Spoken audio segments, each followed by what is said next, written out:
bacana a gente ver o quanto isso é transformador. Né? Às vezes eu tenho pedido muito para o Senhor assim, Senhor, a cada dia da minha vida que eu posso impactar a vida de alguém com o meu testemunho, com aquilo que o Senhor fez na minha vida. Vou ter que mudar o jeito de viver, porque o Evangelho, a verdade que é Jesus, ela tem renúncia, ela tem confronto, ela tem transformação, não é só uma mudança de lugar, não adianta nada. de posicionamento.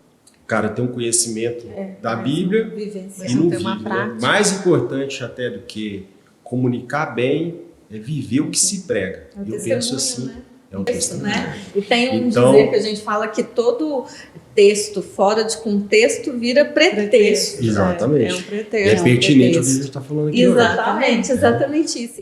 Olá, pessoal, sejam muito bem-vindos a mais um episódio do nosso IBV RenoCast. Aqui temos conversas leves e profundas a respeito do Reino de Deus. E hoje nós contamos com a participação de irmãos amados para falarmos sobre estudo e ensino das Escrituras. Quem aqui nunca teve dificuldade, não é mesmo, com o estudo das Escrituras? Quem aqui também nunca sentiu uma preguiça, um desânimo ao estudar as Escrituras? Então, hoje nós teremos todas essas dúvidas solucionadas. Mas antes, nós temos uma novidade para contar para vocês. Olá! Então, nós temos aqui nesse dia o privilégio de apresentarmos as nossas canecas através dos nossos parceiros da YCook, o Pablo e a Dominique, que fizeram esse mimo para nós, não só para nós aqui do projeto, mas também para todos os convidados que passarem aqui. Olha que linda que ficou. E se você que está aí nos assistindo quiser experimentar cookies deliciosos, passe lá na YCook. É aqui em Varginha. Será, assim, memorável para a sua vida. Além da YCook, temos também a Milena Franco, não é, Ana? Isso mesmo. A Milena Franco Semijoias também é uma outra parceira que nós temos. Nós estamos hoje aqui com alguns acessórios. Olha todos só que lindos. Nossos acessórios são da Milena Franco Semijoias. São da Milena Franco Semijoias. Peças de qualidade que vão embelezar o seu look. Exatamente. Não perca a oportunidade aqui também em Varginha.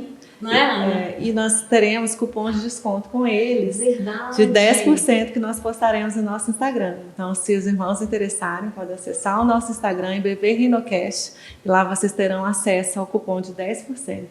Imperdível, hein? Imperdível. E é importante dizer que todos os nossos patrocinadores e parceiros, nosso trabalho aqui é 100% voluntário. Então, todo o nosso lucro vai para o nosso projeto IBV RenoCast, para avançar o reino de Deus, para que nós sejamos testemunhas dele até os confins da terra. Vamos lá, pastor? Vamos lá. Só um detalhe que a gente esqueceu de se apresentar. Verdade. Para você que está nos assistindo aí. Eu sou a Ana Elisa. Eu sou a Margarete, sou pastora auxiliar aqui na IBV, na Igreja Batista Vida, aqui em Varginha. E a Ana tem um detalhe hoje em especial que está aqui conosco, não é? Pois é, hoje eu estou aqui acompanhada do meu querido marido, pastor Gabriel, que também é professor da Escola Bíblica Dominical e falará conosco sobre o ensino e estudo das Escrituras, juntamente com o nosso querido irmão Jonatas. Sejam muito bem-vindos, é uma honra recebê-los aqui. Fiquem à vontade conosco. Esse projeto nasceu do coração de Deus e vocês podem começar se apresentando para a gente nesse momento. Vamos lá? Vamos começar. Prazer. Pastor Gabriel. Meu nome é Gabriel, como já foi externado aqui, eu sou pastor auxiliar na IBV. Fui ordenado aqui em maio deste ano, né? Bem recente. Sou advogado, né? Tenho esse ofício secular, casado com a Ana Elisa. Somos pais de 2 meninos lindos, né? Que o Senhor nos abençoou. Mateus, com 9 anos, e o Noah, com 2 anos e meio. Muito cheios de energia. Verdade. Muito gratos pela vida deles. E já estou como professor da EBD também desde 2019, né? Já se vão 6 anos ministrando aula nas EBDs, a palavra do Senhor. Amém. E você, irmão Jonatas? Eu sou o Jonatas, sou casado com a Priscila, né? Tenho 2 filhinhas, Júlia e Rafaela. Júlia tem 8 anos e a Rafaela tem 5 anos. E recentemente a gente veio para o IBV, éramos da igreja presbiteriana e Deus nos mandou para cá. Né? Creio que Deus tem um propósito nisso aí. Graças a Deus saímos de lá de uma forma amigável, tranquila e viemos para a IBV para servir. E depois de pouco tempo aqui, graças a Deus, eu tive a honra de ser chamado para ser professor juntamente com o Gabriel e os outros pastores. Esse chamado que me deixou muito feliz e a partir de agora quero servir a Deus, né, ensinando, ministrando, que é uma honra, né, poder servir a Deus dessa forma. No cenário secular, né, eu sou engenheiro, tenho uma empresa de engenharia, né, uma empresa de estruturas metálicas, e essa é a minha profissão, sou engenheiro. E para o reino de Deus agora eu sou professor da IBV. Quando eu vim para Varginha, em 2010, né, logo eu casei, em 2011, se eu não me engano, em 2012 eu comecei a dar aula na escola dominical da igreja presbiteriana. Aqui, tá vendo, gente? Eu falo, tem uma chamada aí, ó. Eu já era professor. Então, aí, desde lá eu continuei, né? Eu parei um pouquinho, foi um prazo bem curto, e logo eu já fui chamado para dar aula aqui também. Eu achei excelente, estou muito feliz, né? Uma honra servir a Deus desse jeito. O Senhor, ele nunca se esquece do chamado que ele tem para cada um de nós, não é? É um prazer sempre. Ai, que coisa boa. Então, para começar, né, a primeira pergunta eu vou direcioná-la para o pastor Gabriel. Fala para a gente e para todos que estão aí nos assistindo, quando falamos em estudo da palavra, o que exatamente isso significa? Ou seja, como o estudo bíblico se diferencia de simplesmente ler a Bíblia de forma devocional? Explica para a gente. Boa pergunta, quase filosófica, né? Eu costumo falar assim, há uma diferenciação entre o ler a palavra e o estudar, que o ler, na verdade, você tem um cunho mais emotivo, né? Essa questão de buscar um consolo, buscar uma resposta. Eu tenho, por exemplo, o costume de ler a Bíblia toda de forma sistemática, né? É uma leitura diferente, né? Sim. Acorda na parte da manhã, na hora de fazer o devocional, você vai seguindo sequencialmente. Pode ser que Deus, às vezes, te pegue algum texto específico, né? Que não é raro até acontecer. Agora, o estudo é algo mais profundo. Você está ali praticamente encontrando um tesouro. Você está escavando algo mais profundo. E a gente fala isso muito aqui na IBV. A Bíblia é muito mais profunda do que extensa, né? Então, às vezes, na IBD mesmo, a gente está há quase 7 anos estudando de forma sistemática cada um dos capítulos, desde Gênesis primeiro, entramos agora em Levítico. Se a gente fosse revisitar todos os capítulos, né, os livros que nós já estudamos, certamente o Senhor nos falaria muito mais coisas do que já foram estudadas, aprofundadas, né? Então, eu acho que a importância do estudo da palavra é você escavar mais esse tesouro, né? Buscar uma resposta mais profunda. E aí vem a questão sistemática, interpretar com outros livros, e utilizar materiais de apoio para você ter esse estudo mais sistemático também, que é importante. E assim, o prazer que isso dá. Quem gosta, né? Eu faço isso desde a minha adolescência, desde a minha conversão. Gostoso. A Bíblia é fantástica. Né? Nós temos 66 livros, né? 39 no Antigo, 27 no Novo Testamento, escrito, né, mais ou menos por 40 autores, 31 no Antigo, 9 do Novo Testamento, num universo aí de 1.500 anos mais ou menos, né, 15, 16 séculos, e você não identifica contradições. Então são pessoas diferentes, em locais diferentes, em épocas diferentes, e Deus sempre por trás com essa inspiração, trazendo essa revelação de forma costurada, né, entre todas essas pessoas. Então é algo sensacional. Cada vez você percebe a importância que isso tem, né, o deslumbre que isso nos dá. Então o estudo é algo sensacional. Eu tenho um prazer, né, não só na questão do EBD, mas toda vez que eu tenho o privilégio de falar do Senhor, falar da palavra, é algo que me alegra o coração. Então o estudo é importante, né, do meu ponto de vista, por conta disso. Não é? E quando você fala assim de que ler e estudar, eu sempre penso que quando a gente está estudando, a gente está esmiuçando mais. Cada palavra se torna muito importante. A gente busca significados, por exemplo, do que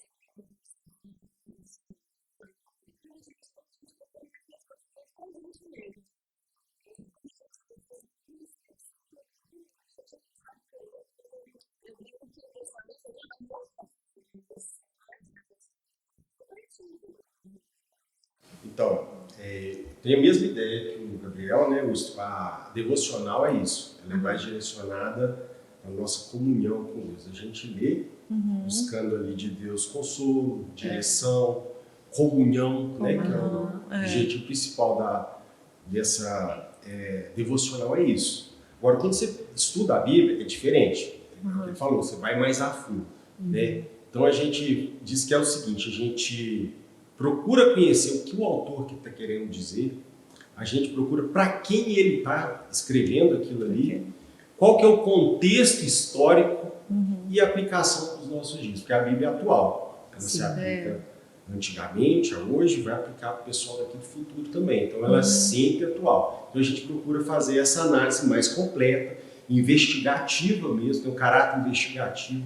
Então, para isso, a gente tem que ser reverente, tem que ter calma, paciência para a gente poder debruçar diante das Escrituras e realmente estudar com calma, né? Não pode ter pressa, senão a gente não consegue aprofundar nas Escrituras. E eu falo que a gente tem que ter algumas disposição no coração para a gente conseguir fazer um estudo proveitoso. Espírito regenerado, primeiro. Não adianta. Se não nascer de novo, não vai entender que as coisas do Espírito servem das coisas da carne. Segunda coisa, Espírito iluminado. A gente precisa estar iluminado pelo Espírito Santo. Sem a ação do Espírito Santo, jamais. Não tem chance. Espírito investigativo, como eu já disse aqui, né? A gente investigar a fundo, procurar pertustar, né? E examinar as Escrituras, né? A palavra difícil, Crutar, né? Palavra, investigar, né? Sondar. Espírito suplicante. Vai ter vezes que a gente vai ler a Escritura e você vai pedir, meu Deus, eu não estou entendendo, me ilumina aqui, me ajuda. Né? O salmista falava assim, desvenda os meus olhos para que eu contemple as maravilhas da tua lei. Então é preciso o Espírito Santo abrir a nossa mente, o nosso coração para que a gente entenda e isso faça sentido para nós. Tem vezes que antes até de começar a ler, a gente, quantas vezes eu assim, eu já li isso aqui, não consegui entender. O Espírito Santo, fala comigo aqui agora. A gente pede tanto. Interprete aqui, traduz aqui para mim. Estou precisando, é justamente isso, não é? Quem nunca passou por essa experiência, né? Passou o Gabriel. E muitas vezes comigo já aconteceu uma coisa assim. Eu estou estudando, me aprofundando para esse espírito investigativo que ele está falando e tal, mas não é isso ainda. Eu percebo que tem mais. E aí, quando que vem um belo dia, eu estou fazendo alguma outra coisa que não tem nada a ver com aquilo, né? Que eu não estou estudando naquele momento, mas estou em comunhão com o Senhor, estou orando de alguma outra maneira, né? Lavando uma louça, pondo as crianças para dormir, alguma coisa assim, outra atividade, o Espírito Santo vem e fala comigo e me lembra daquilo que eu estudei. Uma sensação assim de revelação mesmo, de entendimento. Aí parece que a mente da gente se abre e é tão gostoso quando a gente tem essa revelação, né? Mas antes houve esse trabalho, houve esse debruçar, esse interesse, essa busca a fundo, né? E essa transformação interior que é o Espírito Santo realmente nos mostrando que sem a palavra dele, sem ele, não tem como. O homem carnal não consegue discernir as coisas espirituais. Exatamente, com certeza. É isso aí. E vamos passar para a próxima pergunta. Vou perguntar para o irmão Jonatas. Certíssimo. Quais são os perigos, irmão Jonatas, na sua opinião, de uma fé sem fundamento bíblico? Então, isso aí é um perigo mesmo, né? Eu acho que uma fé rasa, sem conhecimento da palavra de Deus, vai te levar ao engano, né? A cair nas heresias. Tem um texto de Timóteo que eu gosto bastante, tá? Em 2 Timóteo 4, versículo de 3 a 4, que diz assim, eu não vou citar o versículo, eu vou só dizer a ideia do versículo. Pode ser. Que no final dos tempos, os homens iam ser avarentos, iam ser jactanciosos, e fala também que eles não iriam suportar a sã doutrina. Como coceira nos ouvidos, eles iam rejeitar essa sã doutrina e iam fazer o quê? Procurar falsos mestres para que eles ouvissem o que eles estão procurando, né? Eles iam se entregar a essa falsa doutrina, a sua própria cobiça, né? Cobiça do seu próprio coração. Então, o entendimento das Escrituras, o estudo sério das Sim. Escrituras vai impedir que esses falsos ensinamentos, que essas doutrinas erradas corrompam, né, o cristão. Outra questão que eu acho importante, né, no estudo da lição é que a fé é centrada no homem. Quando você não tem uma doutrina firmada na palavra, Aí vem o homem para o centro, necessariamente né? acontece do homem se desviar E ficar o centro. e que é se o lugar tornar errado. o centro. É um Aí perigo. começam essas Não é. teologias que a gente conhece aí de autoajuda, Sim. essas teologias que massageiam o ego, teologia que exatamente sentimentalismo exagerado, né? Não que tenha algum problema em sentir, né? A fé verdadeira, o entendimento correto leva à emoção, agora não ao sentimentalismo, que é uma coisa sem sentido, né? Outra questão que eu acho é crise diante das provações. Quando você tem uma fé que não é alicerçada na palavra, a primeira tempestade que vem, essa pessoa Ela cai. É verdade. ela não tem firmeza, ela não tem base, ela não tem estrutura que vem do conhecimento da palavra de Deus, que vem do estudo da palavra de Deus. Né? Mateus 7,24 diz assim: todo aquele que ouve essas minhas palavras e as pratica é como um homem prudente que construiu sua casa sobre a rocha. Amém. Então, assim, esse versículo Esse ilustra versículo. bem essa situação. Base. E, por último, eu vou colocar aqui, depois o Gabriel complementa, é o relativismo. Quando você não tem uma fé centrada na palavra, Sim. ser levado a viver uma fé relativista. Hoje a gente vive num momento de que não existe verdade absoluta, não é isso? É isso. Tudo é relativo. Ou cada um tem a sua verdade. Cada um tem né? a sua verdade, né? Mas a gente sabe que a verdade é só uma, né? Parece que a gente está vivendo na época dos juízes, né? Que fala assim, o texto fala assim: naquele dia cada um fazia o que parecia reto aos seus próprios olhos. Era uma transição da época dos juízes para a época dos reis. O povo estava desgovernado, não havia liderança, e cada um fazia o que queria, cada um achava que era certo, que era errado, sem um referencial, que é a palavra de Deus. Então, quando a gente perde esse referencial, que é a palavra de Deus, a gente cai nesse relativismo, que é um verdade. perigo. Isso aí mata a fé. O né? relativismo anda de mãos dadas com nada a ver. Nada a ver. Exatamente. Tudo não tem nada a ver, né? Mas e- na verdade tudo tem a ver, porque a Bíblia é a nossa regra de fé e conduta.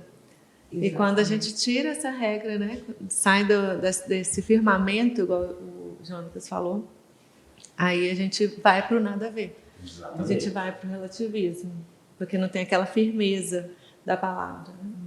Aí acaba negando o que é realmente quem é a verdade. Exato. E esse relativismo vem com um tom de intelectualidade, né? Sim, bem Você não disfarçado. acreditar numa verdade absoluta, isso parece ser sábio, parece que a pessoa é culta, né? Quando ela fala assim, não existe verdade absoluta, eu acredito assim, eu acredito naquilo. Então isso aí tem esse engano ainda, né? De achar que isso traz essa sensação de cultura, de inteligência, de ser um cara por cima, né? Que está entendendo de tudo, e na verdade é o contrário. A gente sabe que a nossa fé é absolutamente firmada na palavra de Deus, que é a verdade única que Isso, existe para nós. infalível. Nossa fé, nossa base de fé e prática. Então a gente acredita nessa verdade única. Porque ela é verdade. Porque ela é a única verdade. mesmo, não é só uma Por questão. isso Não só ela uma questão de crença, ela é a Isso, verdade. é. Exatamente. Fazendo um link com a resposta anterior, por isso que a palavra, quando não está absolutamente revelada ao coração humano, ela é loucura para os homens. Exatamente. Porque ele não consegue discerni-la espiritualmente. Ele quer discernir com a carne aquilo que somente espiritualmente é possível de fazer. E acessar somente o que ele dá conta. Isso, Que ele de acha, entender, isso de É compreender. isso que eu não entendo, então eu não vou aceitar, não vou seguir. Cai Então, na relatividade. Fica o evangelho seletivo, né? Seletivo. Aquilo Até que me, ponto, né? isso me agrada, vai. Mas me confrontou, eu não concordo. Não quero mais. Vou ter que mudar o jeito de viver, porque o evangelho, a verdade que é Jesus, ela tem renúncia, ela tem confronto, ela tem transformação, não é só uma mudança de lugar Exato. e de posicionamento, é uma transformação, não só interna, mas externa, de ambiente, de de tudo na vida da gente, sim, não é? Sim. Quando Cristo, né, falava, sempre nos primeiros discursos dele, né, o arrependei-vos, do grego metanoia, né, é exatamente isso, mudança de mente. Né? Estou indo para o lado, vou dar uma volta 180 graus para ir para um caminho que às vezes é contrário à minha própria vontade. E o Evangelho é isso, né? Deus não nos aceita do jeito que nós somos. Ele nos oferece transformação, ele nos oferece mudança. Porque a raiz, se a gente for entender, né, a raiz de todo o nosso problema é justamente o pecado. Sim, e a gente costuma falar aqui na igreja, o pecado, para melhor compreensão, a gente resume numa palavra só, que é independência. Né? Quando Satanás veio ofertar para Eva e para Adão algo diferente, né, que havia a princípio nascido no próprio coração dele, né, a Bíblia fala que 1/3 dos anjos foi convencido por ele por conta disso, era de questionar a verdade. Então, ia apresentar algo paralelo com uma afeição de verdade também. Eu não sou a dúvida, mas será que é isso mesmo que Deus falou? E aí a proposta, olha, a partir de agora você vai saber o que é bem e mal para a sua vida, porque até então a referência que eles tinham de bem e mal, pode e não pode, era Deus. Deus que ditava as ordens, e havia essa dependência. O homem, desde quando pecou, resolveu se tornar independente de Deus, e aí nasceu a raiz de todos os nossos problemas. Já nascemos assim, né, com essa característica. A gente não escolhe, com essa tendência, né? Com esse... E aí o Evangelho vem confrontar justamente isso. A raiz, o pecado, a nossa independência, né? A gente voltar como Cristo fez, negar-se a si mesmo e passar, a partir de então, a fazer a vontade de Deus em detrimento da nossa. Ser dependente. Exato. É justamente caminhar ao contrário como o mundo fala. Tem que ser independente em tudo. Imagina, você não precisa de um Deus, você não precisa de Jesus. Você tem que ser criado para ser independente. Na verdade, é o inverso. Deus quer ir... coloca pra gente a dependência total nele. E aí sim a vida se torna diferente. E obediência, né? Mas você ia falar, irmão Jonas, não sei se é nesse sentido aí, sobre isso também. Sobre isso que ele estava falando, a questão de ser independente. O Deus, quando criou o homem, ele criou o homem para ser heterônomo, ou seja, viver sob a lei de outro. Hétero, outro nome de lei. Ele criou o homem para ser heterônomo. Aí ele quis ser o quê? Autônomo, dono de si mesmo. Então, para ele ser autônomo de si mesmo, ele teve que desobedecer às leis de Deus. Quebrou regras. Toda vez que quebrou uma lei, dava errado uma coisa.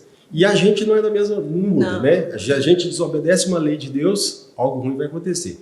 Por exemplo, ele criou todas as leis, inclusive as leis da física, matemática, leis sociais, leis morais, tudo. Vou dar um exemplo. Se a gente pular de um prédio de 6 andares, falar assim, vou desobedecer a lei da gravidade, o que vai acontecer?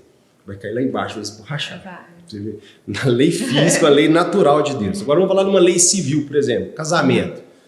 Se uma pessoa casa com uma mulher e esse cara, por exemplo, quer ser infiel à esposa e ter um relacionamento fora, ele vai infringir uma lei, o quê? Civil. Vai dar bom? Não, vai acontecer alguma coisa errada. Então, toda vez que o homem infringe uma lei, seja ela social, seja ela uma lei moral ou uma lei física, natural, algo ruim vai acontecer. Tem até um dizer, não é? Toda vez. Que fala isso, que todas as vezes que o ser humano quebra um princípio, ele é quebrado pelo princípio, algo assim. Toda vez que quebram, o princípio quebra ele. Não é? Não tem como fugir disso, porque está dentro ali do que Deus programou, do que Deus projetou, não adianta. Exatamente. Das Viver leis sob a lei de Deus é bênção para nós. É bênção, proteção. A gente está guardado. Debaixo das suas asas. Exatamente. A retidão do Senhor é caminho seguro. Exatamente. Tem até um louvor que fala assim, parece que eu estou cercado, mas eu estou guardado por ti. Exatamente. Então, E que bom que a gente pode fazer isso, dizer esse antes e depois da nossa vida, né? Todos nós aqui podemos dizer antes e depois. Antes, quando eu vivia sem a retidão do Senhor, sem ser guardado por essa retidão, porque eu queria satisfazer as minhas próprias vontades. E hoje, os frutos que eu colho de valor eterno por servir ao Senhor, por estar debaixo das suas asas, é incomparável.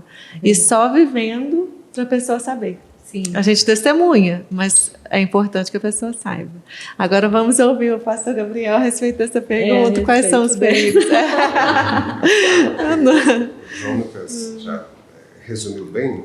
Assim, se eu pudesse acrescentar mais alguma coisa, seria a questão dos falsos ensinos, né? E as distorções doutrinárias. Paulo já dizia lá em Efésios 4, né? Para que não mais sejamos como meninos levados, né? De um lado para o outro, qualquer vento de doutrina. E hoje, principalmente, eu acho que a gente está numa dificuldade muito grande, né? Paulo já dizia isso desde quando escreveu para os Gálatas, né? Ó Gálatas, né? Quem praticamente ludibriou vocês, né? Vocês estão deixando tão rapidamente o evangelho, né? Que lhes foi pregado para viver algo diferente. Então imagine se Paulo ressurgisse hoje. Ficarei muito mais espantado. Porque o que a gente está vendo assim, é como se a gente estivesse nessa grande mesa, centenas de pedras semi-preciosas e uma pedra só preciosa, de valor indizível. Esse é o evangelho verdadeiro. Só que está difícil de encontrar, porque tem muita coisa parecida. E muita gente se perdendo por conta dessa coisa parecida. Muita gente. E isso é religiosidade. As pessoas se perdendo, bem intencionadas, querendo agradar a Deus, mas fazendo as coisas da forma como entende que devem ser feitas. Então, mesmo o bem que eu quero fazer, se isso está contrário à vontade do Senhor para aquele tempo, na minha vida, naquele contexto, isso é pecado, isso é uma afronta ao Senhor. Então a gente tem que tomar esse cuidado, né? Por isso que a importância do estudo bíblico de forma sólida, né? Consolidada. O livro de José já tinha essa orientação também, olha, falava assim, o meu povo está se perdendo, sendo destruído justamente porque lhe falta conhecimento. Então, o conhecer a Bíblia, e se resume sempre na pessoa de Cristo, né, o protagonista de todas as coisas, nos dá essa segurança, né? Então a gente sai da superficialidade espiritual, começa a aprofundar, e aí você não é convencido por qualquer coisa, porque você sabe diferenciar o que é verdade do que é uma semi-verdade, né? Algo que até se aproxima, né? Uma aparência da verdade. Outra coisa que eu acho importante também é você deixar de depender do emocionalismo, né? Como o John também falou. Sair do sentimentalismo, obviamente o relacionamento com o Senhor, o relacionamento com os santos, né? Nos permite viver uma emoção. Mas as pessoas estão muito acostumadas a sentir alguma coisa, né? Hoje eu não arrepiei. Então, não hoje valeu. Eu não chorei. Não valeu. Hoje eu não sapateei. Então, parece que Deus não estava aqui. Então, você começa a diferenciar, porque mesmo quando eu não sinto, mesmo quando eu não tenho uma experiência sobrenatural, a fé me traz a convicção de que Deus se faz presente. É o firme fundamento. Exatamente. A fé é o firme fundamento. Firme fundamento. Então eu não preciso de coisas externas para me convencer. O Espírito Santo que habita em mim, que essa é a garantia, né, de que o Cristo nos deu, de que embora iria nos enviar o Espírito Santo, o Paráclito, né, para que a vida dele fosse vivida em nós por meio do Espírito Santo, e é isso que me traz essa garantia. Né? Eu sou semelhante a ele novamente, alçado à condição de filho, porque ele me garantiu que a vida dele seria vivida em mim por meio do Espírito Santo. E é na palavra, né? Porque fala também que a fé vem pelo ouvir a palavra. Exatamente. A palavra de Deus. Não é qualquer mensagem. E a palavra é tão forte, né? A gente estudou agora, né? No último domingo, Cristo sendo confrontado por Satanás, né? Depois de você passar os 40 dias no deserto, com a palavra. Com coisas que eram legítimas. E Cristo também contradizendo, né, apresentando contra-argumento com Satanás, justamente com a palavra também. Então, Cristo não nesse se contexto, deixou levar, né? Exatamente. Como homem, ele não se deixou levar. Exatamente.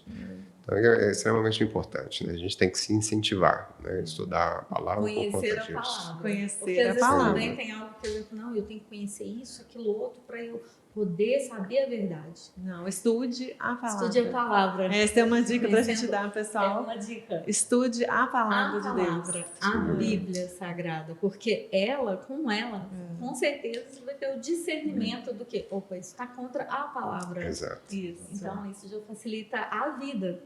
Então, por isso que, assim, a palavra é a nossa vida. A nossa fé. Nossa regra de fé. E dentro da igreja não é diferente. Então, eu quero aproveitar esse gancho aqui para a próxima pergunta. Então, Então, pastor Gabriel, quero aproveitar aqui na nossa próxima pergunta. Qual é o papel da igreja no ensino sistemático da palavra? Bacana, excelente pergunta. O que a gente tem que entender, assim, Cristo, quando nasceu, né, prometido lá, desde Gênesis 3,15, e aí a gente passa todo o Antigo Testamento com a expectativa de vir o Messias, de vir o ungido, de vir o Cristo. Ele vem para travar uma batalha espiritual. Verdade. E, obviamente, ganha essa batalha espiritual. E a gente sabe que ela é progressiva, né? Tá por etapas, ainda não se encerrou, vai se encerrar na segunda vinda.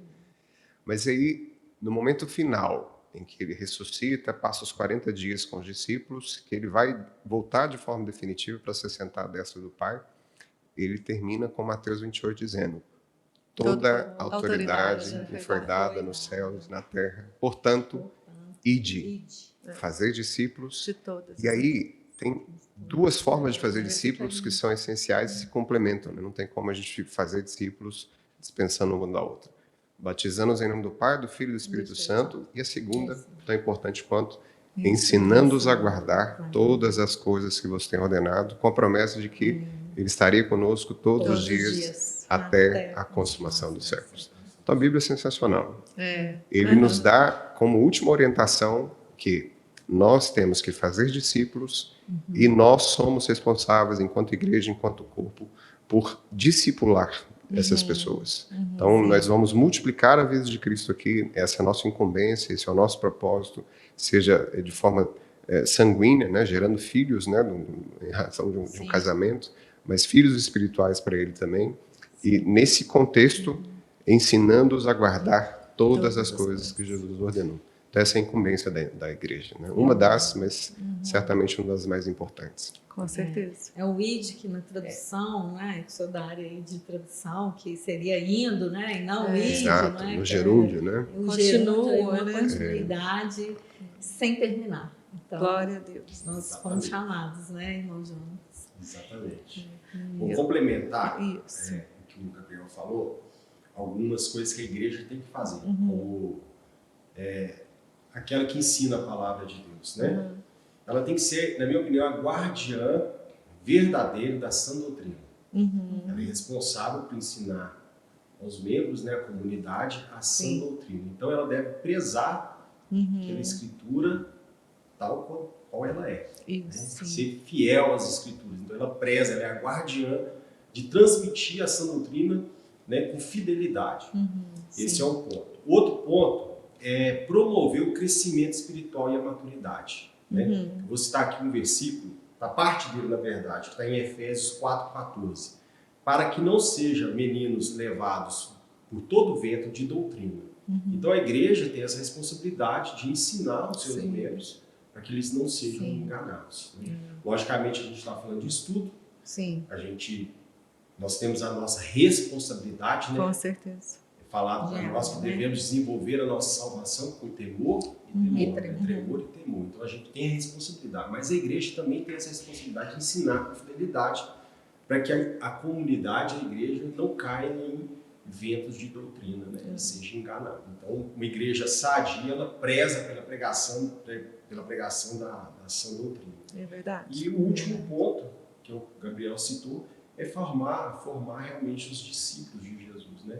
É andar com as ovelhas, ensinar essa assistência, né, que vem do ensino da palavra de Deus, mas de andar junto mesmo, mesa, eu acho muito importante. A igreja é o corpo de Cristo, é a comunhão. Quando um membro está doente, toda a igreja sente. Quando um membro está em pecado, toda a igreja sente. Então esse sentimento de união que vem do ensino da palavra de Deus, porque nós não estamos unidos por sentimentos, por afinidades, nada disso. A gente está unido pela palavra de Deus. E a palavra de Deus é o próprio Cristo, né? Jesus é o Verbo de Deus encarnado. Então, se a gente está unido em Cristo, nós devemos ter essa unidade, né? Como igreja, de ser suporte, de ensinar, de andar junto, de ter mesa. Isso é muito importante. E cá para nós, né, gente? As igrejas hoje em dia falham muito e nessa questão da unidade. Né? A gente fala de unidade, mas viver isso de fato? Vamos viver isso para valer? É um desafio, né? Isso todo aí dia. envolve a gente negar nós mesmos, né, as nossas atividades, gastar o nosso tempo em prol do outro. É o pra amor, né? ensinar, é o amor, Porque Deus é né? amor. Exatamente, unidade do A igreja é um local de acolhimento. De acolhimento.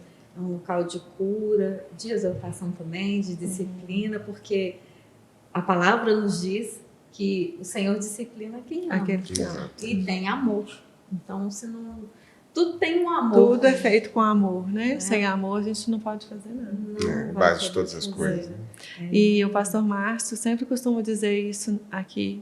Pastor Sim. Márcio, né, nosso querido Pastor pastor titular. aqui. da igreja, para quem não conhece, né, muito querido. Verdade. E ele sempre diz da importância da escola dominical. Isso. E que muitas igrejas, infelizmente, Tem deixado. têm deixado essa prática. E a Igreja Batista Vida é uma igreja que procura sempre manter a escola dominical, né? Os irmãos são professores lá conosco na sala dos adultos, dividido por idades, cada um na sua fase. O quanto isso é importante, não é? Sim. E vou passar para a próxima pergunta, perguntar para o irmão Jonatas, né? Quem Sim. respondeu primeiro? O ensino bíblico, ele deve ser responsabilidade apenas dos líderes e pastores ou é algo que todo cristão pode e deve fazer? É algo que já foi mais ou menos comentado, né? Já foi falado aqui um pouco sobre isso. Eu entendo que os líderes têm a responsabilidade, sim, vamos falar assim, a responsabilidade principal, né, do ensino público, doutrinário. Né? Tem um versículo de Efésios 4, de 11 a 12, que diz assim: e ele mesmo concedeu uns para apóstolos, outros para profetas, outros para evangelistas, outros para pastores e mestres, com vista ao aperfeiçoamento dos santos. Sim. Então, a igreja, como eu disse na resposta anterior, a liderança, a igreja tem a função de o quê? Ensinar a igreja na sã doutrina, com vista ao aperfeiçoamento dos santos. Então, a igreja participa nesse aperfeiçoamento. Logicamente que a gente, no nosso estudo, em casa, individual, a gente aperfeiçoa, mas a igreja também participa disso. Então, os líderes têm sim essa responsabilidade, né? Então, por isso mesmo, eles têm que ser o quê? Estudiosos da palavra de Deus, eles têm que ser compromissados com a sã doutrina, tem que ter uma vida de piedade, né? Porque não adianta nada o cara ter um conhecimento da Bíblia e não ter uma vive, né? prática. Mais importante até do que comunicar bem é viver o que se prega. É o Eu testemunho, penso assim, né? é um testemunho.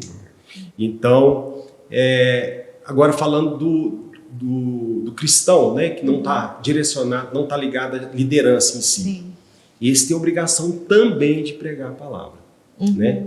Esse vai pregar a palavra no trabalho, vai pregar a palavra no lazer, vai pregar a palavra em casa, com os filhos, no seu ciclo de amizades. Então, todo cristão é chamado a pregar a palavra, compartilhar da palavra de Deus, né, com as outras pessoas, né? Em Colossenses 3,16 fala assim: a palavra de Cristo habite ricamente em vós, instruindo-vos e aconselhar-vos mutualmente em toda a sabedoria. Aconselhar-vos mutualmente em toda a sabedoria. Então a gente fortalece a fé um do outro, compartilhando da palavra de Deus. Isso é tarefa de todos. De todos, é verdade. Para todos nós, É verdade. não só para os líderes. E aproveitando essa fala do Jonatas, quando Paulo escreve o capítulo 4 de Efésios, a gente percebe nitidamente assim, ele separando 5 ministérios específicos, que a gente vai chamar como se fosse o núcleo duro da igreja, que são pessoas que têm um chamado mesmo, um ministério para aquilo. Não são todos que vão ocupar esses 5 ministérios. Sim. A gente tem eles nos 5 dedos das mãos, né? Cada um com sua função específica. São representantes, estão na liderança, tem que ser exemplo, modelo, mas a ideia desses 5 ministérios, como o Jonathan bem falou, é o aperfeiçoamento dos santos para o desempenho do seu serviço. Com o intuito de que todos edifiquem o corpo de Cristo. Então, há uma responsabilidade sobre os 5 ministérios, mas há também um ministério que a gente chama de ministério comum, que é o ministério de toda a igreja. Sim. Que os 5 também são responsáveis, mas toda a igreja tem que fazer que é o que a gente falou em Mateus 28, né? Que é o discipulado, né? Falar de Cristo, anunciar o reino, isso é a consequência natural de todos nós. Tem um outro versículo pertinente, que eu me lembro aqui de 1 Pedro 3,15, fala: antes santificai a Cristo como Senhor em vosso coração, e aí vem a dica, estando sempre preparados para responder a todo aquele que vos pedir razão da esperança que é em vós, com mansidão e temor. Então ele tem que estar apto para falar, porque como nós somos chamados para sermos testemunhas, a testemunha fala daquilo que viu, presenciou, da transformação que tem, e no cunho, né, trazido no grego, no Novo Testamento, é no sentido até de perder a vida, se necessário, nessa condição de ser testemunha, né?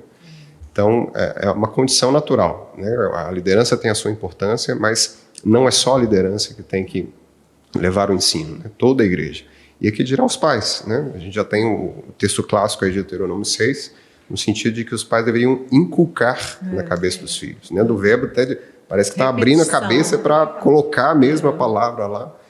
E essa questão da cultura judaica, né, do povo israelita, me chama muita atenção, porque é povo escolhido pelo Senhor justamente por conta da cultura, né? Por tudo que já passaram, por todas as dificuldades, guerras, e permaneceram, né, no exílio, não perderam a sua cultura. Justamente que vão passando de pais e filhos, coisas que outros países não têm, né?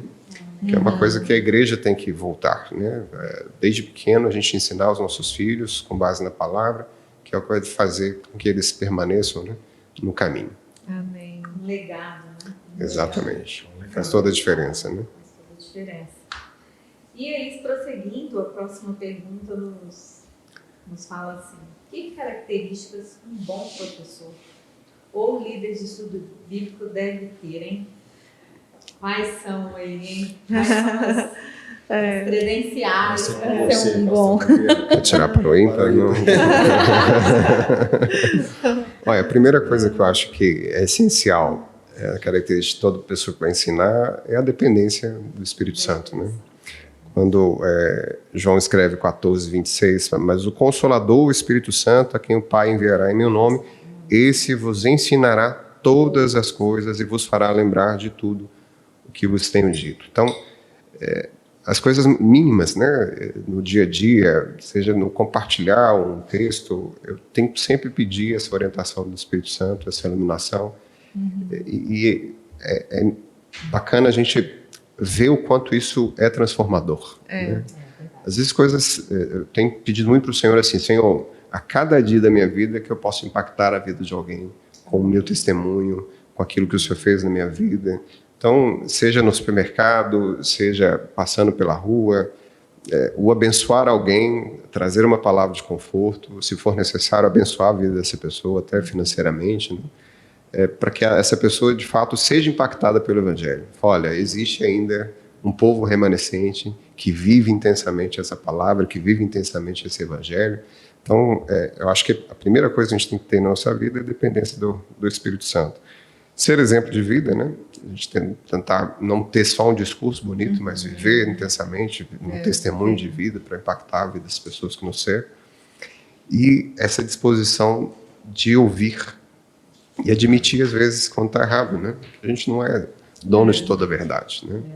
Então, quantas vezes na própria EBD, né? Nós somos professores, a gente fala uma coisa, no outro domingo a gente tem que reposicionar. Sim, fala, olha, já aconteceu, nos perdoem, né? A gente deu uma orientação, fez uma fala equivocada aqui, não tem problema. Está tudo certo. Faz parte, né? Então, essa questão da egolatria, né? Nós somos infalíveis, pelo contrário, a Bíblia é infalível. Sim. Nós somos falíveis, né? Dependentes do Espírito Santo. Isso aí. E quem ensina sempre aprende até mais. Obrigado. Assim, eu falo obrigado, porque tem aquela esmiuçar. Então você acaba aprendendo mais ainda quem ensina.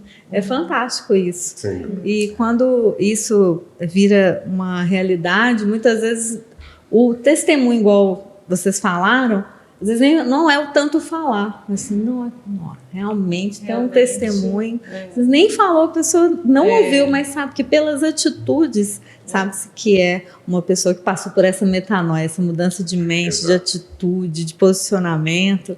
E isso nos faz cristãos, pequenos Como cristos. bom a gente ouvir de alguém dizer, hoje eu vejo o Espírito Santo, sabe? Né? Não tem coisa melhor que alguém chegar em você e falar, eu vejo o Senhor agir na sua vida. Então, Aí a gente fala assim, você vê que é a mão de Deus. É a mão de Deus. Você fala assim, glória a Deus, porque da gente mesmo, né? Você fala assim, Eu mesmo. Você fez isso de mim? É Deus mesmo. Ai, Senhor. Volta aí tudo para Ele, né? E com uma palavra estudada, os assuntos são tudo muito juntos, muito interligados, né? A palavra é uma só. Como que essa palavra ensinada sistematicamente, ela fortalece a comunhão e a unidade da igreja? Porque às vezes tem pessoas que podem não ter essa conexão lógica tão bem fundamentada, esse link, né? Por que eles estudam tanto? E eu gosto mais de estar em comunhão com os irmãos. Pode acontecer esse tipo de pensamento.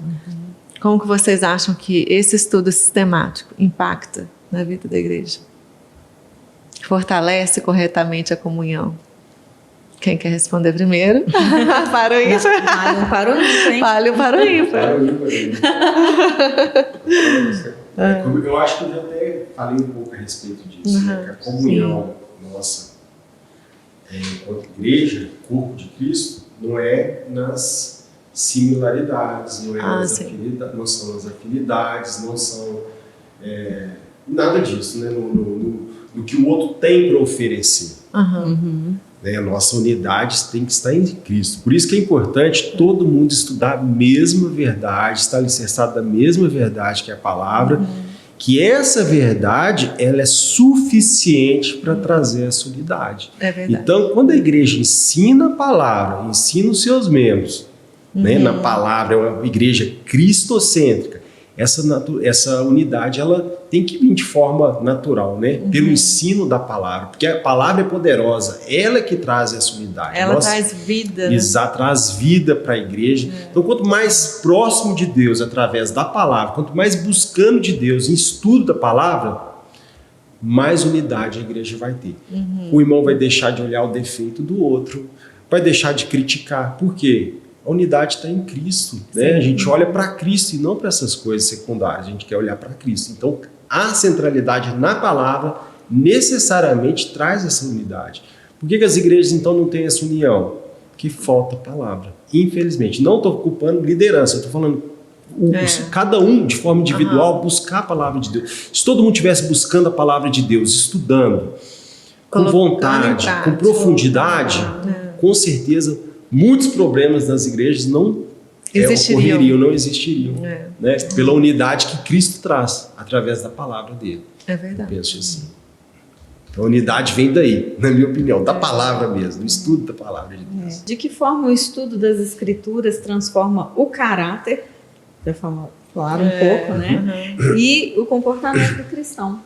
Tem um salmo 119 que ele diz assim: de que maneira poderá o jovem guardar puro o seu caminho, observando segundo a tua palavra. E aí o clássico, né, que todo mundo sabe: guarda no coração as tuas palavras, a fim de não pecar. Ó, juniores, hein? Juniores, aí Ana é líder dos juniores, viu, pessoal? Eu e a Pri, gente, não saiu não. A Pri não gosta muito que fala não, né, Jonas? A Pri já gente, pra quem tá assistindo aí, a Pri é a esposa do irmão Jonas. Exatamente. Minha companheira. São lideranças dos juniores. Aqui. E assim, o que eu percebo de mais evidente, né? Quem já estudou, por exemplo, bibliologia, um dos elementos, né, que a gente fala a respeito da inerrância da palavra, de características, né, que confirmam a sua veracidade, características típicas, né, das escrituras, é justamente a transformação. Se a gente pega assim, naquela época não existia só o Antigo Testamento, né, eles tinham pouco acesso, né, livros mesmo, né, os papiros, pergaminhos, eram pessoas só muito ricas, né, abastadas que tinham. Ter acesso. E mesmo assim, os apóstolos, né, conheciam as escrituras de forma profunda, né? Sempre, vira e mexe, a gente vê Pedro citando o Antigo Testamento, em alguns contextos, e outros apóstolos também. Mas o que, assim, impactou a vida deles, né, de forma profunda foi justamente o Evangelho, né? Cristo ressurreto. Exatamente. Que aí veio falar, olha, nós servimos ao Mestre, participamos da vida dele, mas principalmente Atos 2, em que Cristo promete, olha, aguardar em Jerusalém até que do céu vocês sejam revestidos de poder, e o foram. A vida de Cristo vivendo neles através do Espírito Santo. Esse é o poder da palavra, que é próprio Cristo em si. A transformação. Você pega homens simples, que até por conta da própria crucificação, né, abandonaram tudo aquilo, porque estavam com a expectativa de que Jesus fosse um líder político, que iria destituir Roma, estabelecer novamente o reinado de Davi, como era no Antigo Testamento, trazer toda aquela pompa que existia. E aquilo não aconteceu, porque o reino não era terreno, era espiritual.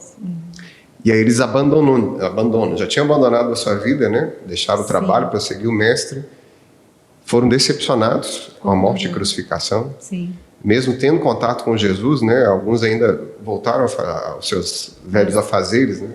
Vamos voltar a pescar, não tem o que fazer. Ficaram um pouco assim, desiludidos, né, vamos dizer assim. Mas aí nessa junção da crucificação com ser revestidos de poder, né? Ter a vida deles revestidos pelo Espírito Santo, trouxe transformação plena. Você pega homens ali fracos, literalmente, abrindo aspas aqui com todo respeito, homens bananas, que abandonaram Cristo na hora de maior dificuldade dele. Verdade. Né? Por mais que a gente tenha o Pedro, Senhor, eu estou junto contigo, se eu morrer, eu morro junto. Também. Negou o homem 3 vezes. E ali, depois que eles recebem esse poder, são transformados efetivamente, ou seja, passam verdadeiramente pela conversão, você vê uma mudança de vida total. Radical. A ponto de Pedro, no momento que foi morto, né, também foi crucificado, falou, olha, não sou digno de morrer como mestre. Invertam a cruz. Morreu crucificado, mas de cabeça para baixo. E todos eles, com exceção de João, né, que tentaram ainda matar João, né, a lenda diz. Diz a lenda. Diz a lenda. A tradição, né, conta, né? Mas não morreu como Marte, né? Os outros todos passaram pelo martírio. Essa foi a coroa da vida deles, né? Morrer por conta de Cristo, sabedores que a vida nossa não se limita aqui, mas uma vida eterna nos aguarda. Né? Então, isso é a importância da transformação do caráter, e a Bíblia, uma das características da Bíblia é exatamente essa. Né? É isso aí. Complementando um pouco sobre esse assunto, né, da transformação. Eu falo que quando a gente estuda a palavra de Deus, alguma coisa vai acontecer. Não tem como voltar igual. Toda vez que a gente lê a palavra de Deus, alguma coisa mudou na vida da gente. Sim. Por isso que a nossa vida é de fé em fé, de glória em glória. Todo dia que a gente estuda a palavra de Deus, Deus vai acrescentando, vai nos transformando, vai nos moldando a imagem de Cristo. Né? Então, se eu fosse citar alguns pontos, eu citaria renovando a nossa mente. Né, tem um texto de Romanos, e não vos conformeis com esses séculos, mas transformais pela renovação da vossa mente, para que experimenteis qual seja a boa, agradável e perfeita vontade de Deus. Então essa transformação da vossa mente, essa mudança, a metanoia que a gente falou, eu gostava disso, hoje eu já não gosto mais. Antes eu pensava assim, agora eu já não penso mais assim. Os meus gostos são mudados. Antes o meu prazer era o jogo de futebol, hoje tem a hora do culto, eu tô doido para ir para a igreja, porque o meu prazer é estar lá para louvar a Deus. Então Deus vem transformando a gente, essa renovação de mente, essa mudança que vai acontecer no dia a dia. Toda vez que a gente lê a palavra de Deus, ela é poderosa para nos transformar. A outra questão, ela evidencia, na verdade, um fruto do Espírito. Né? Sim, lá de Gálatas. Lá de Gálatas, exatamente, Gálatas 5. Eu gosto muito desse texto e eu acho que o crente de verdade, ele evidencia que Cristo mora nele através do fruto do Espírito, que é amor, alegria, paz, paciência, bondade, fidelidade, mansidão, domínio próprio. Então, quando a gente estuda a palavra de Deus, se submete à palavra de Deus, o Espírito Santo aplica a palavra na nossa vida, os relacionamentos nossos vão melhorar. Você vai melhorar como pai, como esposo, né? Porque Jesus é fonte de toda virtude. O que falta em nós, existe abundância em Cristo. Quando a gente busca isso de Cristo, não tem como continuar do mesmo jeito. Então, assim, é muito bom, você estava comentando, quando a gente começa a buscar a Deus e dentro de casa a gente observa essa transformação. Quando seu filho chega para você e fala assim, papai, o senhor é mais calmo, o que aconteceu com o senhor? Ou a esposa te fala, meu marido, você mudou demais, que bênção que você está. Você não era assim, você está assim. Só a palavra de Deus tem esse poder. Não existe outro lugar que você vai encontrar esse poder, é na palavra de Deus, pelo poder do Espírito Santo. Então, assim, ela transforma mesmo, ela muda mesmo, e ela não volta vazia. Aleluia. Sempre quando a gente lê a palavra de Deus, ela vai surtir efeito, né? Poderosa. E eu acredito nesse poder que tem na palavra de Deus, né? Por isso a centralidade do cristão tem que ser, a base tem que ser a palavra de Deus. É ela que transforma. Então eu citei aqui a renovação da mente e o produzindo os frutos do Espírito, né? Que é isso que eu acabei de dizer, que é muito importante. Eu todo dia buscar o fruto do Espírito, todos os gominhos, como a gente fala. Exatamente. Quando um tá assim, porque é o fruto, né? Então, aí você pega e fala assim, Jesus, vou pregar aí na cruz esse aí, ó. Esse aqui não tá condizendo hoje aqui, não. De uma ajuda, hoje eu tô precisando de uma ajuda aqui, tá faltando o que hoje?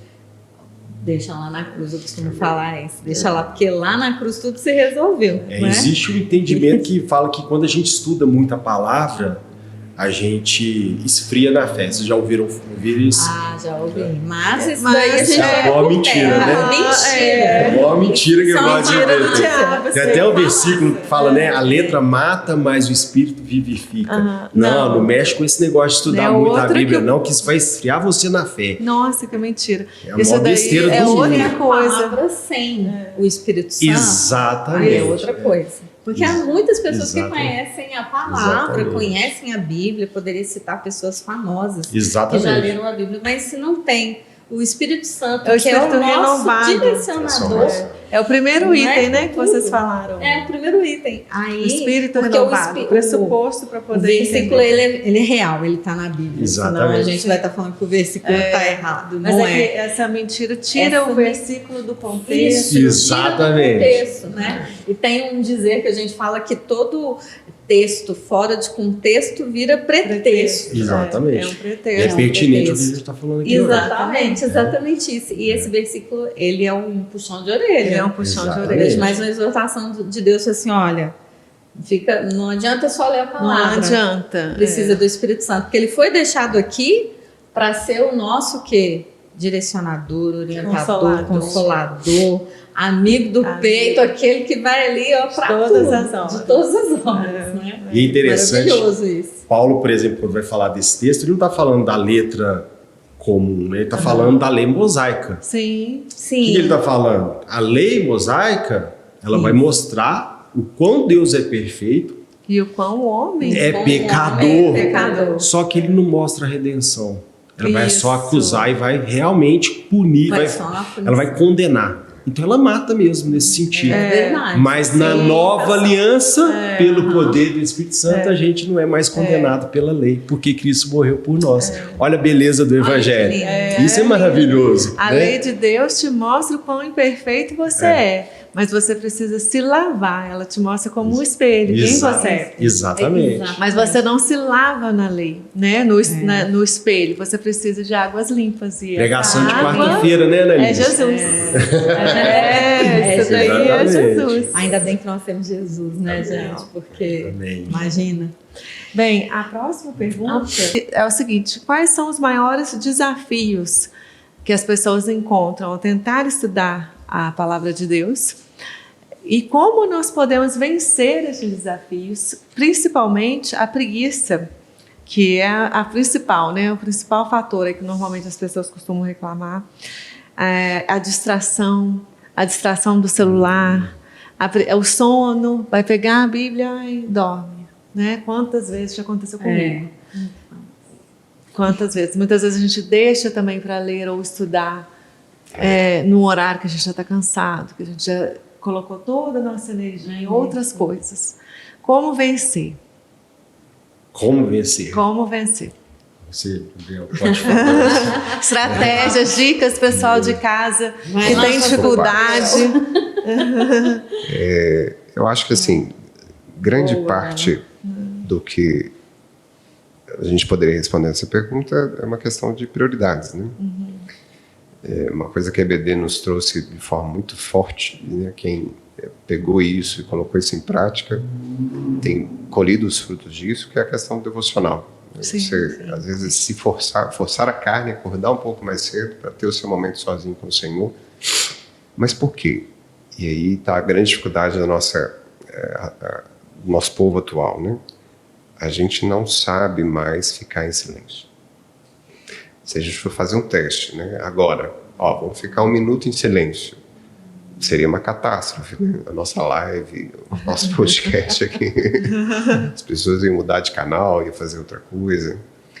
E são muitas fontes, né? A gente tem recebido muitas informações. Nosso costume hoje é acordar, a primeira coisa já ir para o celular, e aí você perde aquele primeiro momento, né? Aquele maná, onde você receberia, em tese, né? Pelo menos essa é a vontade do Senhor, o pão da vida, que é Cristo na sua vida, né? E aí, uma das palavras, né, que nos ensina muito a respeito da importância do silêncio, da questão do esvaziar-se, do morrer para si mesmo, é o texto até da ressurreição de Lázaro, né? Você pega num contexto ali em que Marta vai confrontar Jesus, Senhor, se estivesses aqui, e Jesus ainda fala, Marta, seu irmão vai ressuscitar. Senhor, eu sei que ele vai ressuscitar no último dia. Então não ouve Jesus. Maria, da mesma forma, né, do jeitinho mais dela, peculiar ali, chega aos pés de Jesus, fala mesmo, Senhor, se estivesses aqui, meu irmão não estaria morto. Maria, seu irmão vai ressuscitar. As pessoas lá estavam juntos, né, a multidão que acompanhava todo aquele cortejo. Olha, por que não chegou mais cedo, né? Se estivesse aqui, talvez tivesse curado Lázaro. E aí vai Jesus, então, falar com o morto. Quem ouve o morto. Que ouviu a voz de Cristo de forma profunda e intensa e compreendeu aquele momento que estava acontecendo, foi morto. Então, do ponto de vista espiritual, a gente tem muito que aprender com isso, né? Quem que vai ter essa oportunidade de usufruir do silêncio é quem morreu para si mesmo. Né? João já dizia isso, né? É importante que eu esvazie. Paulo veio aprofundar ainda mais. O importante não é só esvaziar, mas eu tenho que morrer para mim mesmo. E aí abrir mão das minhas próprias vontades para fazer a vontade do Senhor. E aí sim eu aprendo a usufruir dessa presença, aprendo a usufruir desse silêncio. E é onde a gente busca, né, de forma intensa, com experiências sobrenaturais, às vezes, né, dessa presença do Senhor na nossa vida. Maravilha, verdade. E aí, irmão João? Tem mais coisas que eu acho que atrapalham a pessoa da palavra de Deus. Conta aí para todos. Conta aí. Eu acho o seguinte, a gente vive numa sociedade, parece que o tempo não é suficiente, não é mesmo? Sim. Todo mundo passa Faltando horas, né? Falta horas, parece que a gente quer que o dia tenha Estenda o mais. dobro de horas para a gente conseguir fazer tudo que a gente tem. E acaba que durante o dia, a gente correndo, resolvendo um monte de problemas, com você mesmo, a gente chega em casa e vai dedicar um tempo para Deus. E seu cérebro não para. Você se depara diante da Bíblia e o cérebro continua resolvendo o problema. Então, assim, o que eu vou falar é o que serviu para mim e eu creio que vai servir para todos nós também, que ninguém é diferente aqui, todo mundo passa pela mesma situação. Aquietai-vos. Verdade. Primeira coisa que eu acho que a gente tem que fazer diante da palavra de Deus. Bem lembrada. Aquietai-vos. É fazer uma oração e pedir, Senhor Deus, aquieta meu coração. Me deixa tranquilo agora que eu preciso te ouvir. Eu quero aprender de ti. Fala comigo. Espírito Santo de Deus, me ilumina. Então, a gente precisa de um espírito paciente, calmo, para ouvir Deus falar. Deus não vai falar no meio da bagunça, naquilo. Você não tem tempo para ele, você está correndo para lá e para cá, agitado, querendo resolver problema, o filho gritando, é aquela correria toda. Aquieta o coração. Prepara o espírito para falar com Deus. Ore antes, busque a Deus. Aí sim, você começa a ler a palavra de Deus, respira fundo e fala assim, Deus, o tempo é para o Senhor, eu quero te ouvir. Aquieta meu coração, tira as distrações e fala comigo, em nome de Jesus. Aí sim você começa a estudar a Bíblia né? Você prontifica o seu coração primeiro para ouvir a palavra dele e estudar. Isso é muito importante, né? Você mandar longe, mandar fora essas distrações, essas preocupações. O espírito tem que estar o quê? Calmo, pronto para ouvir a palavra de Deus. Joga fora essa ansiedade, essa agitação, que Deus não vai falar dessa forma. Né? Você vai estudar a Bíblia com pressa? Não, eu acabei de falar de uma das características. A gente tem um espírito paciente. Tem que o quê? Investigar. Então, não funciona estudar a Bíblia agitado. Então, essas distrações têm que sair. Muitas das pessoas também desanimam de estudar a Bíblia por falta de compreensão. Mas eu acho que essa preocupação, né, essa falta de compreensão vem dessa falta de paciência, desse espírito agitado, sabe? As pessoas não têm tempo para Deus, não querem dedicar um tempo, falando assim, Deus, fala comigo, tira as distrações, eu não quero resolver nada agora, eu vou desligar o celular, eu quero concentrar, só te ouvir. Então está relacionado. Então, quando a pessoa entra nesse espírito, né, nessa disposição, e pede para Deus essa persistência, ele consegue ali, o Espírito Santo vai falar, inevitavelmente ele vai falar, vai trazer instrução, vai trazer luz para o texto, né? Essa calma, essa paciência, essa investigação vai vir, né, de forma natural, porque o Espírito Santo quer isso. O Espírito Santo quer que a gente, Deus quer que a gente estude a palavra de Deus. E um outro ponto importante também, ataque espiritual. O demônio sabe que a gente firme, alicerçado na palavra de Deus, nós somos inabaláveis, né? A palavra de Deus traz esse poder para nós. Então o inimigo sabe desse poder da palavra e ele vai tentar o quê? Nos desestabilizar. É o cansaço, é a distração, a desmotivação, né? É o celular que toca, é o celular que dá uma olhadinha. Exato. Então assim, sendo bem pragmático, essa resposta é bem pragmática. Mas isso é ótimo. Mas é isso aí que acontece. É isso mesmo. Então entender que é espiritual essas coisas. Então a gente tem que policiar. E agora, o mais importante, para não falar mais, hein? Eu falei muito. Vamos lá, para terminar. O pessoal de casa estudar mesmo. Para estudar. A gente procura também querer sentir demais para estudar a palavra de Deus. Eu conheço crente, tá? Não vou falar nomes, mas que fala assim, eu não sinto desejo no meu coração, por isso eu não vou ler a palavra de Deus. A carne Já nunca era. sente o que é. Nunca A carne milita contra o contra o espírito. Então, o homem, ele é razão, emoção, volição. Razão é o entendimento mesmo. Emoção é o sentimento, é isso que a gente está falando, do desejo. E a volição, quer dizer, está relacionada à atitude, à obediência, decisão. Então eu creio assim, o entendimento direciona. O entendimento de Deus, conhecimento de Deus leva a gente o quê? A nos emocionarmos. Quem que conhece Cristo, que sabe do sacrifício que Ele fez, não se emociona? Não existe. O crente de verdade vai se emocionar. E quando falta emoção e falha o entendimento, a volição entra em ação. Por quê? É obediência. Então uma fé moldada pela obediência. A obediência é uma fé madura, é a fé que agrada a Deus. Porque quando faltar emoção e quando faltar entendimento, a volição, a obediência vai fazer com que você leia a palavra de Deus. Tá? Isso é uma coisa que funcionou para mim, eu estou compartilhando com vocês. Sim, com certeza. Eu creio dessa forma. Tá? Então, é bom para o pessoal de casa saber disso, porque ainda que me falte a vontade, ainda que eu esteja cansada, eu tenho aquele compromisso. Exato, é isso que eu quero dizer. exemplo que tem que ser feito. Um exemplo, aqui nós estamos falando sobre o estudo da palavra, mas é um exemplo parecido. Na reunião de intercessão, nós colocamos às vezes alguns horários. Sim, para gente. Para a gente orar para determinados assuntos, determinadas causas. E tem um horário das 22 horas que eu já estou exausta, né? Meu marido é testemunha. Eu já estou exausta. Quantas vezes eu falo, hoje eu não vou orar, estou muito cansada. Eu penso, né, comigo, vou dormir. Mas aí eu vou lá e falo, não, eu tenho compromisso com o Senhor. Eu tenho compromisso com o Senhor em primeiro lugar. E vou orar por esse assunto que foi colocado.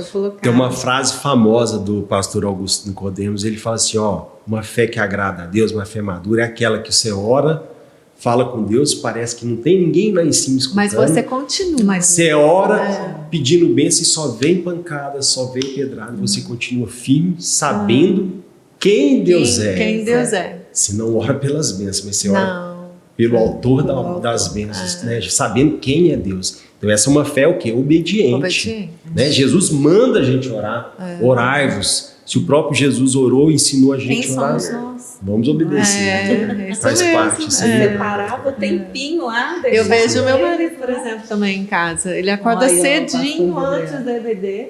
Ele estuda, né? Diariamente, vejo ele acompanhando, estudando tudo. Mas aos domingos, especialmente, eu vejo que ele se separa para isso, né? E ele consegue acordar mais cedo. Eu fico boba de ver, porque eu tenho um pouco de dificuldade no domingo. Domingo é um dia que normalmente a gente está mais cansado. Vontade. E ele vai e acorda bem mais cedo que a casa. E quando vê, a gente chega, ele já está lá terminado o estudo dele. Eu vou em outro horário. Eu né? também domingo eu faço. Eu vou em outro horário. Aí no horário que eu vou, ele normalmente está dormindo. Mas o quê? A disciplina. De pessoas se depender só da emoção, como é que vai ser? Não, hoje é domingo. Vou dormir. Não, vou dormir, tô cansado. Logicamente que tem que ter o equilíbrio, né? Sim, claro. Razão, emoção, volição. Tem o equilíbrio. A fé, ela é composta por esses 3 elementos, né? Sim. Que é a alma do ser humano. São as faculdades do ser humano. Então isso anda em equilíbrio. Mas o entendimento que eu estudo a palavra norteia todos os outros. Eu tenho esse entendimento. Por isso que a centralidade é nas escrituras. Sim. E é tão incrível que a gente está falando da palavra. Quando ele começou a falar sobre essa questão de aquietar, já me veio na mente na hora o Salmo 46 que fala lá. Amém. Aquietai-vos e sabeis que eu sou Deus. Exatamente. Já começa por aí. Estava escrito esse texto aqui, exatamente. Não é? Para todos esses direcionamentos, a gente sabe que está na palavra. Que está na palavra. E John Wesley fala assim, bem uma hora, né? Fala assim, lá no palavra, não pudesse velar comigo. Exato. Uma horinha. Uma horinha. Já é um norte ali, né? Um norte, não é? Exatamente. Então, nós precisamos mesmo. Todas essas dicas são essenciais. Valiosíssimas. Para todos nós aqui, eu creio que para quem está nos assistindo também. Vai edificar. Aquietai-vos. Então tá agitado, o pessoal tá agitado, o telefone tá tocando, chegando mensagem, etc. Aquietai-vos. Isso. E sabeis que eu sou Deus. Quando eu tinha os meus filhos menores, que agora já estão com 21 e 15, eu avisava para eles e falava para eles, agora eu não quero ninguém me chamando. Não quero ouvir. Mamãe. Vou ter o meu tempo com Deus. Ninguém me chama agora. Vocês estão precisando de alguma coisa? Não, mamãe, pode ir. Não, amor, pode ir. Aí já sabia, eu entrei, ninguém me chamava. Por quê? Senão, é o que mais acontece. Você entra, aí são distrações muitas vezes. Muitas das vezes não são... não tem nada pegando fogo, a casa não está caindo. Aí vem algo, me dá isso. Verdade. Então, uma outra dica aí, no meu caso, né, de mãe. No meu caso, mesmo os eu pais, falo. não é? Eu falo, Mateus, um instante, minha filha, a mamãe está orando. E funcionava. E funciona, porque senão você não tem aquele tempo, porque existem demandas mesmo. Exatamente. Mas não são demandas que não possam ser feitas depois. Normalmente podem ser feitas. É questão de prioridade, né? A prioridade. E a gente consegue criar rotinas, né? Para tantas coisas na vida, né? Por que não para o Senhor? Esforça, né? Com coisas às vezes banais, né? Tem um jogo de futebol, mas eu vou ter que ficar na fila durante horas para conseguir entrar no estádio e tantas outras coisas. Por que não aquilo que nos é mais caro, né? Exatamente. Tem valor eterno, que é o estudo da palavra do Senhor. Então, dia após valor dia. Eterno, sim. Muito bom. Que dicas preciosas que a gente teve aqui hoje, não é? E aqui, continuando com as nossas perguntas, no caso aí, vou até inverter aqui agora. Você tem alguma experiência pessoal de transformação através do estudo bíblico que poderia compartilhar, Pastor Gabriel e irmão Jonas? Qual a experiência pessoal que vocês têm aí para compartilhar conosco e com o pessoal que está nos assistindo? Acabei de falar, pode falar, pastor. Nós fazendo essa intercalando. Na verdade, eu queria assim, ressaltar 3 coisas, na verdade. Que acho que a palavra trouxe um impacto muito grande na minha vida, né? O dia que eu casei, Ah, que lindo, gente, olha aí. Você assumir por conta de ter o conhecimento bíblico, né? Sim. Saber a função que você estava passando a exercer na qualidade de sacerdote, do lar, representando Cristo na qualidade de cabeça. Segunda coisa que eu veio somar, né? Trazer mais profundidade a respeito da questão do ministério, da noção do sacerdócio, foram os filhos. Né? E aí a família, né? você vê, né, principalmente o primeiro nascimento, eu acompanhei o nascimento dos dois. Primeiro momento que eu pego o meu primogênito no colo, principalmente não ter a base, né? Não tinha noção do que é ser pai, não tive referência na minha vida. Nasceu um pai ali, não é? Nasceu. Uma criança Me tornei pai. E nasce pai. Né? E aí, Senhor, como fazer? E a referência é a palavra, né? Então lá eu tenho o suporte de como ser marido, de como ser pai, Sim. de como devo tratar, como devo às vezes disciplinar. Sim. E a Bíblia nos dá respaldo para todas essas coisas, né? Verdade. Mas uma experiência que eu tive, que assim, a palavra do Senhor era algo que eu meditava desde a minha conversão, como falei aqui, desde a minha adolescência, né? Converti no estado do Rio de Janeiro, lá em Niterói, e desde então, já sabendo a importância, né? Por exemplo, eu estava já colocando em prática, enquanto adolescente, lá 11, 12 anos, o jejum. E uma das coisas que eu colocava diante do Senhor, fazia pedidos típicos de adolescente, né? Senhor, estou precisando tanto de um cachorro. Às vezes Deus atendia. Era a sua necessidade. Não, Mateus, verdade. todo dia ele ora, o Senhor me dá uma tartaruga. Me dá uma tartaruga, né? Quem sabe vai chegar. Tá certo, Deus. Mas uma coisa que, até com respaldo na palavra, né? Que Sim. tem um texto lá em Salmos 25 que eu pego muito para mim, que fala assim, a intimidade, né? Os segredos do Senhor são para aqueles que o temem, aos quais ele dará a conhecer a sua aliança. E teve um jejum especificamente que eu coloquei diante do Senhor, assim, Senhor, eu preciso casar um dia que eu quero mudar a minha história, começar a escrever uma vida diferente, acreditando que dá um ponto final, né, em todo aquele contexto que a gente vivia. E eu pedi um sinal específico do Senhor de quem seria minha esposa, né? Essa foi uma experiência fenomenal, porque aquele sinal que eu pedi para o Senhor na adolescência veio acontecer justamente com a Ana, né? Anos para frente, anos depois. Verdade, eu me lembro. Como Coisas não esquece. Ele não esquece, né? Exato, né? Fiz a aliança, o compromisso com o Senhor. E quando eu conheci a Ana, né, nos primeiros momentos que a gente teve ali de convivência, esse sinal veio acontecer justamente com ela. Na hora eu não me toquei, né? Eu fui embora. E eu lembro que o Senhor me lembrou desse compromisso, me lembrou desse jejum. Aí eu liguei para ela, aquele telefone antigo ainda, né? Abri o flap. Tá entregando aí, pastor Gabriel, deixa aqui. A idade, Liguei para ela e falei assim, olha, aconteceu isso, contei todo o contexto para ela, e eu não quero te pedir na mão, quero já te pedir em casamento. Porque eu tenho a convicção de que o Senhor te entregou para mim. E apesar de todos os contextos, todas as dificuldades, né, todas as lutas que a gente passou, o casamento, né, quem já é casado sabe que quem não tem seus altos e baixos, né? Meu Senhor tem honrado, o Senhor tem nos renovado, o Senhor tem nos relembrado da aliança, desse compromisso. Não porque isso não se limita tão somente a nós, né? Nós estamos abençoando as próximas gerações, principalmente. Sim. Então, o estudo da palavra, né, o saber a palavra. Então, o que me motivou? Porque eu sabia da importância do jejum, eu sabia da importância da oração, eu sabia da importância dos compromissos nossos com o Senhor. Né? Exato. Fundamentado ali, né, em coisas que têm valor eterno, sim, coisas que têm impacto espiritual. Esses 3 pontos, acho que para mim foram bem marcantes. Que lindo. Testemunha aí para quem para quem quer casar. Quem quer casar, busque no Senhor o sinal. Amém. Né? E eu me lembro do sinal. Me lembro exatamente. Vale muito a pena. Gente, para finalizar nosso podcast, se estendendo, nós pedimos desculpas, mas é exatamente porque conversar sobre a palavra é delicioso. É maravilhoso. E eu com a pastora Margareth também adoramos estudar. né? A gente também gosta da palavra de Em casa Deus. também tem um mestre, que é o Ulisses, que também tem chamado de mestre. Então, E eu também acabo entrando, né, A gente nas vai Bíblias. A gente nem entrando, perguntou a isso, gente mas vai imagino que estudando, essas casas todas são cheias de Bíblias.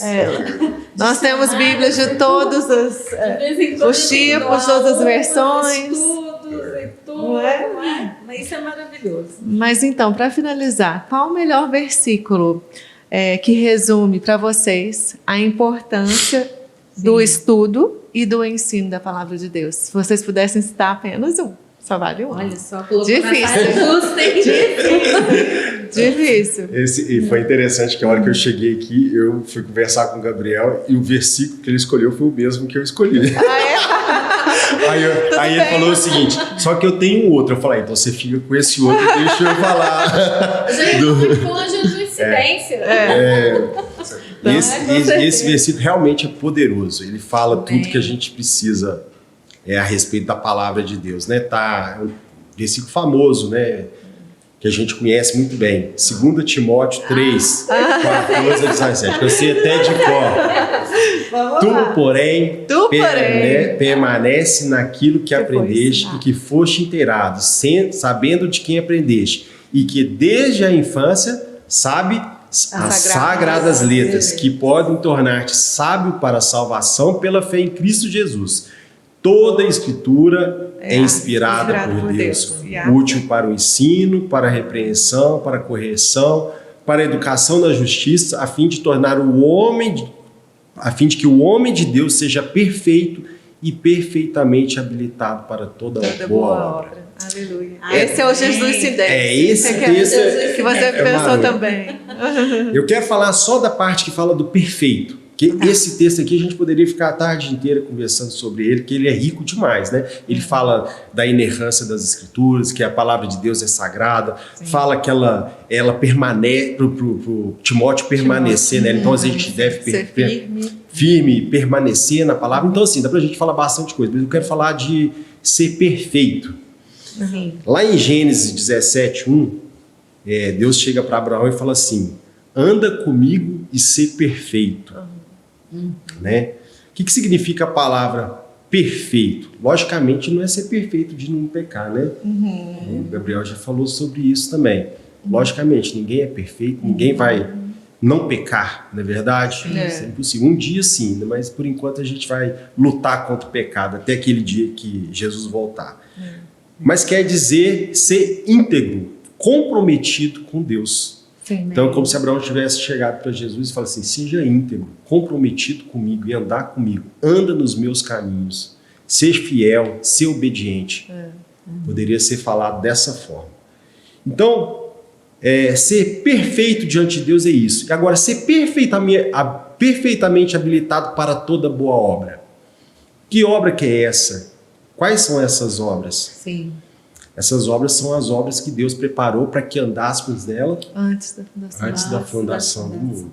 São obras de justiça, de amor, né? Obras de bondade, de caridade, de obediência. Então Deus preparou um caminho, preparou essas obras para que a gente andássemos nelas. Agora, como é que a gente faz para andar nessas obras? Palavra de Deus, busque na palavra de Deus. É ela que vai nos capacitarmos para sermos perfeitos e perfeitamente habilitados para andarmos nessas obras que Deus preparou para a gente. Era isso. Muito bom. Resumindo. Muito bom. Agora o pastor Gabriel. Então, a ideia de responder, eu acho interessante. Eu peguei 2 textos, um do Antigo e do Novo Testamento. Né? No Novo Testamento, o Jonathan já citou, e do Antigo eu separei Josué 1:8, perdão. Não cesses de falar deste livro da lei. Antes, medita nele dia e noite, para que tenhas cuidado de fazer segundo tudo quanto nele está escrito. Então, é a consequência, né, do fazer tudo isso. Farás prosperar o teu caminho e serás bem sucedido. Amém. Acho que resume bem. Né? Pegar uma palavra do Novo Testamento, falando da importância da palavra, mas nosso Deus é o forma, mesmo. No Antigo Testamento, da mesma forma, com as mesmas orientações. Então, não tem como. A Bíblia é perfeita em tudo aquilo que faz. Imagina, você tem um autor que, mesmo todo esse contexto, né, 40 autores, 66 livros, 1.500 anos de diferença, locais distintos, perfeitamente unido, coesão inerrante, não conflitante, né, com relação àquilo que ela nos orienta, seja no Antigo e no Novo Testamento, nos trazendo a revelação principalmente a respeito do grande protagonista nisso tudo, que é Cristo Jesus. Nele tudo se resume, né? É perfeito. É isso. Fechou Amém. com chave de Fechou ouro. com chave de ouro. Foi um tempo assim muito especial. Muito especial, Né, muito. gente, Vamos ter outros, né? Sobre outros assuntos. não tem como. Não tem como. Acho que sempre vai ter algo que falar. Assuntos ricos dentro da Ricos palavra. pra falar, porque a palavra ela não tem fim, né? Ela é infinita. É maravilhosa. E a gente só tem que agradecer. Nós só podemos agradecer a presença, a disponibilidade, esse tempo que vocês separaram para estar aqui conosco nesse dia. E que esse seja o primeiro de muitos outros. Amém. Amém. Com Deus certeza. abençoe vocês. Abençoe abençoe. vocês em tudo. Amém. Né? Aqui na igreja, na vida secular, na família. Amém. Com Deus sempre aí praticando o indo em todo o tempo. Amém. Né? Pregando a palavra. A tempo e fora de A tempo. tempo e fora de tempo, como diz a própria palavra. Sim. Muito obrigada. Muito obrigada, pessoal de casa. A gente encerra aqui mais um podcast do IBV ReinoCast. Até E a esperamos próxima. vocês Até mais. para o próximo. Até mais. Tchau, Até mais. tchau. Tchau, tchau. Tchau.